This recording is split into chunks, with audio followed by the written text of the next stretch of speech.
We begin here at 5 o'clock with breaking news. Skyfox Live over the airport fire. This is burning in Orange County. Mandatory evacuation orders now in place for residents of the Robinson Ranch community, which is near Trabuco Canyon. Evacuation warnings have been issued for residents in nearby Rancho Santa Margarita. The airport fire exploded from about 7 acres at 1:30 this afternoon to an estimated 1,900 acres right now. The OC Fire Authority is using all of its resources, helicopters and fixed-wing aircraft, strike teams and hand crews to battle this fast-moving fire right now. No word yet on the cause of that fire. Joining us live on the phone is Steve Conzialdi, who is with the OC Fire Authority. He's one of their captains. Thank you for the work that you do. Can you give us an update on where you're at and what are you most concerned about at this hour? Right now, I'm reporting good news. The fire is burning away from the Robinson Ranch community. It's burning up the hill. So it started around the RC Model Airport area in Trabuco Canyon, somewhere in that general area. And the good thing, it's burning uphill away from Robinson Ranch. So there was an evacuation order in the Robinson Ranch area, and a lot of the residents did leave. There is gridlock in the area right around there. So if you have left, you will not be able to get back to your house for a while. But just know your homes are safe. There's no home in imminent danger right now. We sent a robust response from helicopters as well as very large aircraft that dropped numerous retardant and water on these fires, including our new Firehawk helicopter that could drop 1,000 gallons of water. So we have our regular helicopter that drops about 350, but our new Firehawks that we just got, so triple the amount of water that we could drop right then. So again, the airport fire started just after 1 o'clock. We did have one person that suffered some smoke inhalation, but as you could hear, the helicopters keep flying over, keep dropping water, and they're keeping this, as well as numerous firefighters on the ground, from our firefighters on engine companies to our hand crew firefighters, and they've kept this fire out of all the homes. Incredible work on behalf of the OC Fire Authority. We'd love to hear about the Firehawk being able to drop 1,000 gallons an hour. That has to be just a huge help. Of course, this is all under the backdrop of the excessive heat that we have been under. Fire Captain, talk about the conditions that your crews are facing right now. Well, let me go back to that Firehawk. It could drop 1,000 gallons in one drop, and then it quickly, within minutes, can go back and snorkel from a local reservoir, and pull up another 1,000 gallons, and then drop it a few minutes later. So it is amazing at how much water that could drop. But again, it's hot. You know, it was 100 degrees out here today. It's dry, but again, this is a good example for all of us that we need to harden our homes and prep our homes and make sure we don't have any combustible materials, any vegetation, any bushes, wood piles, anything next to our homes or windows. Because when we have the Santa Ana winds, which will be blowing later in the season, and we have the wind shift a different way. If this fire was during a Santa Ana wind condition, the fire would have blown back towards different communities.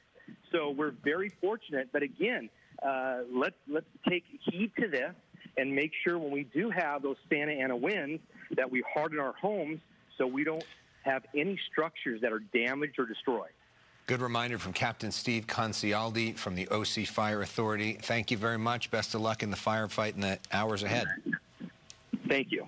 And we do have our Ed Lascos heading to the airport fire. You can look forward to that coverage certainly tonight on the Fox 11 News at 10. In the meantime, we will welcome you to the Fox 11 News at 5. We are simulcast on our sister station, Fox 11 Plus. I'm Marla Tejas. Christine Devine is on assignment. And I'm Alex Michelson. We are tracking 3 major fires in 3 different counties. There's the Bridge Fire burning in the Angeles National Forest, the Line Fire in San Bernardino County, and then the airport fire, the one we just told you about, in Orange County. All of these fires being fueled by those hot and dangerous conditions. We do have team coverage on the heat and fire danger. Our new chief meteorologist, Adam Kruger, is tracking when we will see some of that relief. Hal Eisner is following power outages during this heat wave.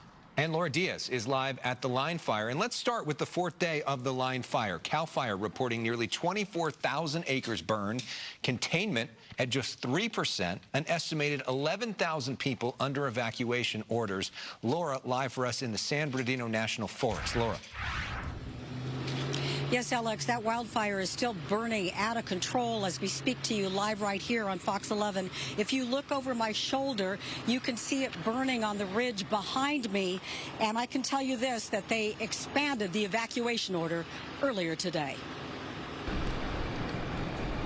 We can go in a moment's notice. Scott Swift lives on Sugar Pine Circle in Angeles Oaks. He and his wife are no strangers to fires. Monday, Angeles Oaks was one of the many communities in the foothills of the San Bernardino Mountains ordered to evacuate as uncontrolled wildfire continues to burn. 11,000 people told to pack up. The sheriff came down earlier and said, hey, it's mandatory now. And I said, yeah, we'll keep an eye on it. You know, we got the trailer already packed up and all the papers and everything in there and all the pictures and stuff. As we talked, a mix of rain and ash fell down on us. Bed's made. Swift showed us his trailer, the comforts of home, and irreplaceable items in tow. Deed to the house, pinks to the car, the titles. Up Highway 38, there were multiple road closures, emergency personnel at the ready. Brush was urgently being cleared. As smoke choked the sky, making it unhealthy for everybody, we found a crew hard at work, strategizing. Strategies to put line around the fire where we can safely engage the crews and try to box everything in, keeping it out of the community. So everything's kind of working out, in our favor right now. As of early evening, the line fire putting more than 36,000 homes, businesses, and structures at risk as the fire quadrupled over the weekend. Scott took it in stride. We've been through it before. It's the perils of living in the mountains. The weather today was a big factor in that we didn't have the kind of thunderstorms that we had earlier, which was on the very first day and made conditions very terrible. So things are a bit better today, but as the fire department told me just moments ago, they're still long way from being out of the woods. I'm Laura Diaz reporting live from the line fire, sending it back to you, Marla and Alex. All right, Laura, thank you. Speaking of being a long way from being out of the woods, 0% containment still on the bridge fire, which has been burning since yesterday in the Angeles National Forest. Skyfox over that blaze, which has now consumed more than 1,200 acres. Evacuation order in effect for East Fork communities of Camp Williams and the River community. In Chatsworth, crews have contained a smaller brush fire that started near Chatsworth Park north this afternoon. The LA Fire Department says they initially stopped forward progress, but a sudden increase in the wind caused embers to jump their containment lines. Crews are finally able to contain it at 10 acres. It's a big day around here. For the first time ever, we get to welcome our new chief meteorologist, Adam Kruger. We will talk more with you about you in a moment, but first, let's talk about the big news, the weather. Welcome. Yeah, well, great to be here, and yeah, we'll talk more about my journey to get here in a little bit, but let's start with the winds, because obviously we've been dealing with these fires, and I want to show you that we don't have any wind advisories right now. It's not like this is an extreme wind situation, but we do at least have double-digit wind speeds around the area, and it is going to be a little breezy in some spots over these next couple of days. We'll get more to that a little later on.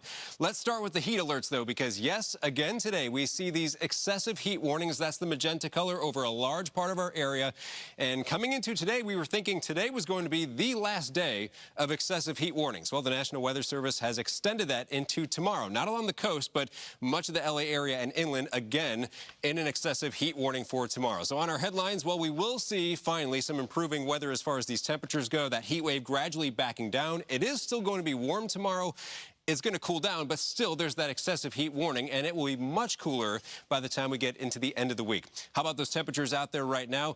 Hot, yes, but not as extreme as we've seen over the last couple of days, but we still see some triple digits up towards Burbank right now. It's 104, Santa Clarita at 103. We got more of those triple digits as we span across the area, all the way over towards San Bernardino, 106, Riverside, 103 right now. So we have the heat. High temperatures tomorrow. They're coming down around 5 to 10 degrees, and normally when we see a cool down to that magnitude, well, those warnings come to an end. But this speaks to just how extreme this heat wave has been, the fact that we're cooling down about 10 degrees, and still we have some excessive heat warnings in effect for tomorrow. So we're going to see a mix of some 70s along the coast, 80s and 90s, and even a few triple digits as we get a little farther inland. But again, the big story for a lot of us here is the fact that we have much cooler temperatures on the way later this week. We'll get into those details in a little bit.